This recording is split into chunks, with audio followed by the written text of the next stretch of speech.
Welcome to my channel, It's Club TV. Don't forget subscribe, like, and share.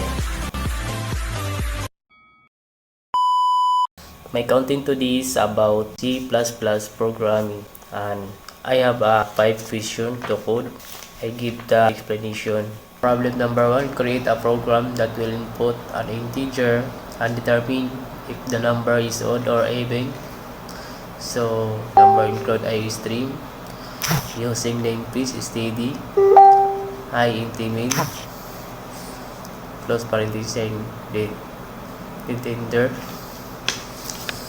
Then this my explanation that program use input close parenthesis to take input from the user.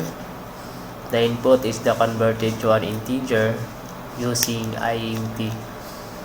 So the condition number percent to double equals 0 checks whether the number is divisible by 2 without a remainder.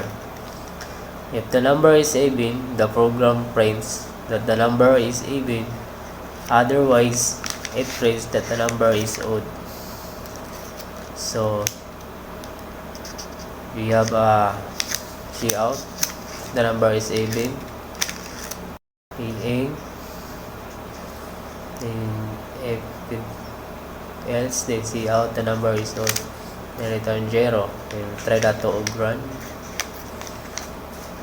Ayan.